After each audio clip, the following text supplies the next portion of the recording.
फराळ गप्पा सर्वांसाठी दिवाळीच्या आनंदाची व्याख्या ज्या बाबतीत समान होते ती गोष्ट म्हणजे फराळ। दिवाळीची कितीही तयारी करा, फराळाशिवाय ती अपूर्ण आहे।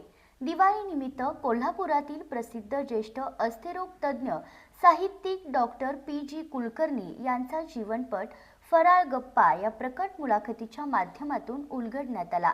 कोल्हापुरातील करवीर नगर वाचन मंदिरच्या वतीने या विशेष कार्यक्रमाचं आयोजन करण्यात आलं होतं। डॉक्टर कुलकर्णी आपला संघर्षमय प्रवास सांगत असताना उपस्थित प्रेक्षक भावुक झालेच, शिवाय त्यांच्या कथा, कादंबरी, ललित गद्यांच्या पुस्तकांचा सार समोर येताच कौतुकांचा वर्षाव करण्यात आला।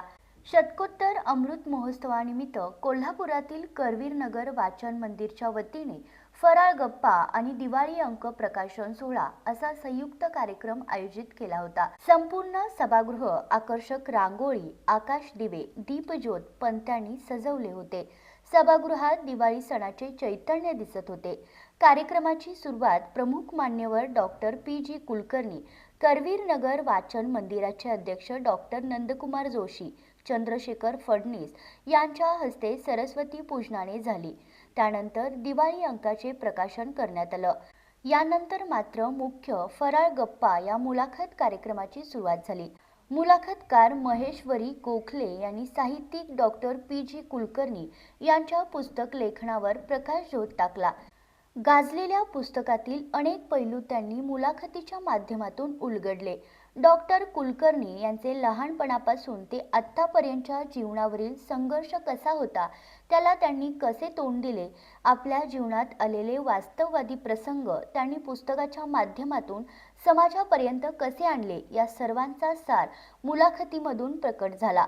रुग्ण आणि डॉक्टर कुलकर्णी यांचे स्नेहबंध कसे आहेत याबाबत डॉक्टर कुलकर्णी सांगत असताना उपस्थित प्रेक्षकांच्या अंगावर शहारे आले।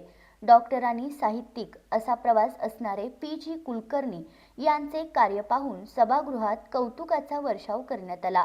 दिवाळी निमित्त आयोजित केलेला फराळ गप्पा मुलाखतीच्या माध्यमातून खरी दिवाळी साजरी झाली, आम्ही मनसोक्त आनंद घेतला, अशा प्रतिक्रिया उपस्थितांनी दिल्या।